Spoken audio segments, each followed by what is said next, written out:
Ever since Tetris hit computer screens in the blessed year of 1984, puzzle games have been a mainstay genre in video games. Tetris has been ported to all sorts of different consoles, and other games have sprung up over the years attempting to emulate that success. If you want a detailed history on Tetris itself, I highly recommend watching the Gaming Historian's Tetris video.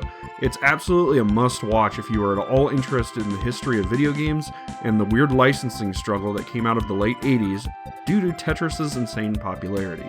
I want to check out various Tetris games and some other single-screen puzzle games that I own or have access to, just because I love puzzle games. They can sometimes really help me just zone out and focus on something unimportant for a while. And studies have shown that puzzle games like Tetris can help with stress management and even PTSD. I've actually been ordered by my doctor to play Tetris or another puzzle game before bed each night. For a while there, I was playing Tetris on Game Boy because, hey, I'm a retro gamer. And getting a little nostalgia therapy in while also getting some stress therapy at the same time is something I'm totally on board with. A lot of players weren't immediately familiar with Tetris in the West. Sure, there were arcade machines of the game and it showed up on personal computers, but in 1989 at 5 years old, I definitely didn't have exposure to either one of those platforms, really. Anytime I saw an arcade at that age, I only had eyes for Ninja Turtles. My first exposure to Tetris was with the original licensed NES game. We rented it and loved it and somehow obtained a copy eventually. My mom loved Tetris. I actually gifted her a Hyperkin Retron HD and a copy of the original Tetris a few weeks ago, and she called me telling me she spent 3 hours playing the game the first day she had it. But I really liked the game too. We rented the 10-yen version a couple times, and while that had an awesome 2-player option in it that the Nintendo version didn't, I always liked the presentation much better on the Nintendo licensed version. And I honestly don't like playing with other people very often anyway. I didn't play the even more popular Game Boy version until years later. This is actually the version I use these days whenever I want to play before bed. I'll just pop it into a Game Boy Advance SP for that sweet backlighting goodness and go to town. I will say, I feel like the Game Boy version is a little more unforgiving with piece drops. Like it's truly random, where you may end up getting the same piece several times in a row, unlike later versions of the game where it seems to use an algorithm to make sure you at least get a long piece every so often. That being said, it's a bit more challenging than later iterations, and I like it for that reason. Anymore, this is probably my most played version of the game, and hey, if you want to play it, Nintendo just dropped it onto their Switch Online Game Boy package. Dr. Mario is one of those games my mom also loved. I'm fairly certain she got it for herself. We played it a ton growing up. I still don't understand where Nintendo got the idea to make their Italian plumber into a doctor, but hey, whatever. Maybe he's trying to destroy the Mushroom Kingdom's biological weapons after a peace treaty with the Koopa Kingdom. I do love playing this game though. I'm not awesome at it, but I can get kinda far on medium. My wife, however, plays the hell out of Dr. Mario. She can get past level 20 on high pretty regularly. Dr. Mario has been playable on a ton of different Nintendo consoles, but of course at the time of the initial release, Nintendo wanted to try to cash in again on the Tetris hype and release the game on Game Boy as well. Back in the day, this version was definitely serviceable, but with so many ways to play Dr. Mario now, the graphics and sound are completely surpassed by other portable versions. The Game Boy Dr. Mario may have done well in the past, and it's still completely playable, but looking at these graphics now, well, it just hasn't aged well. The colored viruses are dumbed down to black, white, and checkered to indicate red, yellow, and blue. The viruses in the play area don't look nearly as charming as they do on the NES and later releases. There are definitely better ways to play on the go. Of course, there was going to be a Super Nintendo version of Tetris and Dr. Mario, and these versions are combined into one package. The graphics and sound are upgraded, and you can even play a mixed match for 2 players where you clear lines in Tetris Type B, and then get swapped over to Dr. Mario and back to Tetris Type A until time runs out.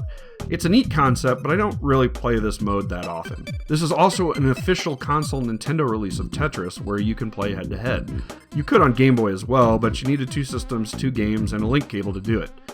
I remember stealing Tetris and Dr. Mario from a friend back in high school, and by stealing I mean I borrowed it at one point, and then life got in the way, and I don't believe I ever returned it. But this was one of the early ways I spent time with my wife when we were dating back in the day. Good memories with this version for sure.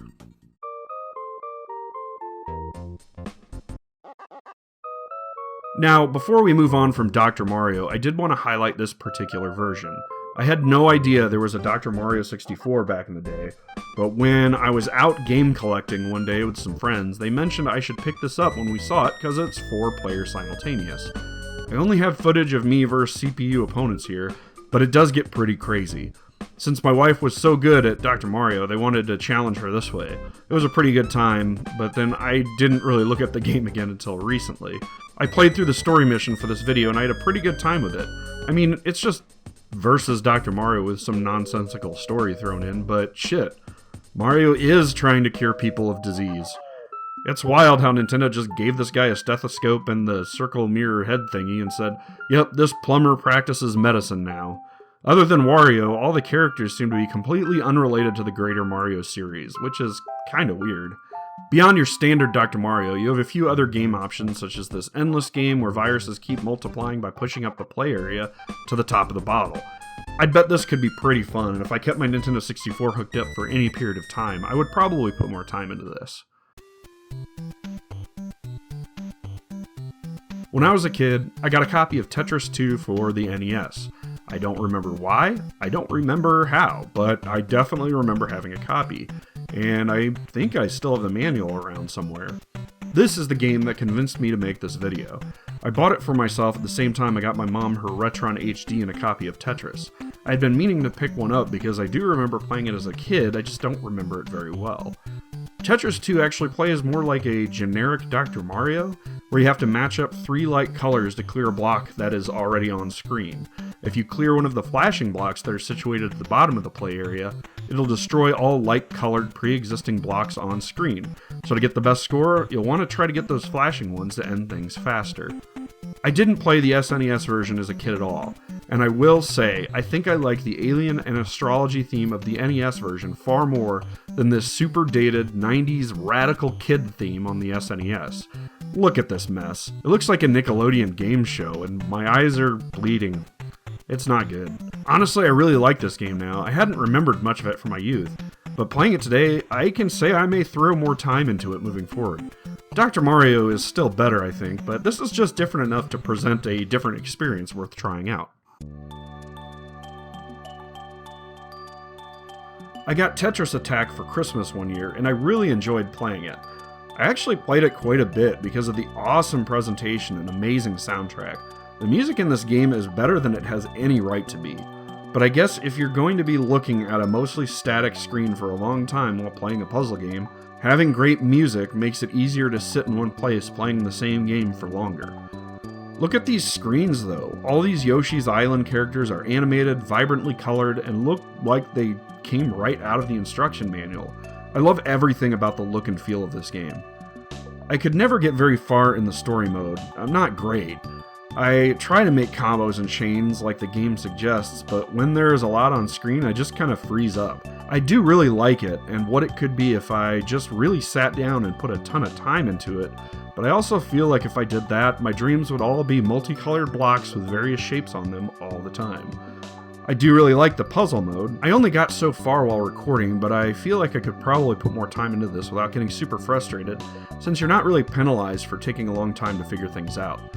I really like Tetris Attack, even though I'm not very good at it. Sometimes a good presentation goes a very long way.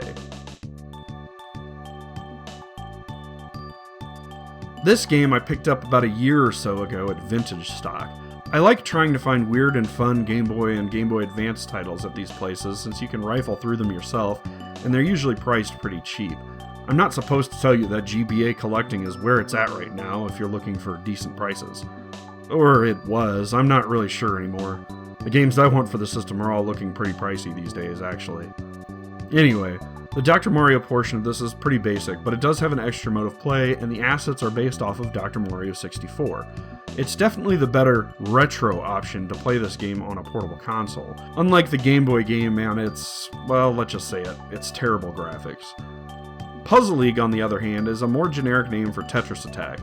In Japan, it's known as Panel de Pan. This has the same gameplay as the last title I went over, but without the Tetris licensing and Yoshi characters. It works, but half the reason I like Tetris Attack was the presentation, personally. The last game I want to talk about is Tetris DS. My wife got this game for herself back when I was still in active duty in the Army and we were living in Georgia. I remember the local GameStop or EB Games or whatever it was down there was having a Tetris DS tournament, and we almost had her enter, but didn't end up participating for one reason or another. I don't really remember. I do remember playing this game a lot back when this game was new. We both put a ton of time into this because, man, this is such a solid version of Tetris, and probably my favorite one on a Nintendo system. There are a ton of cool modes, but I'm usually just drawn to doing some endless gameplay. The presentation on this thing is great too. It features scenes and characters from various NES games. The top screen features old Mario, Zelda, Metroid, and other game levels that will play out automatically depending on how many lines you clear. It's really neat. Gameplay-wise, it's the most forgiving Tetris I'm covering in this video. You can just kind of infinitely spin your piece at the bottom of the screen until you're ready to place it. Also, it gives you an outline on where it's going to drop, which is great for me and my rapidly aging eyes. I have a real hard time dropping pieces in the wrong places in earlier versions of Tetris lately. Gotta love getting old. Actually, this is probably my new favorite way to play Tetris Portable. I had kind of forgotten about it until I started doing this video. I may need to replace my Game Boy Advance DS at my bedside for a DS and Tetris DS. That's all I've got for puzzle games for the Nintendo systems. If you guys stuck around this long, thanks for watching. I don't really have much else here. Just check out the games that I recommended, I guess, if you haven't played them. If you haven't played Tetris, then I don't know what to tell you. You're missing out. I actually heard something about some guy who had never heard about Tetris before recently, and that kind of blows my mind. But anyway, thanks for watching. I appreciate it. Later.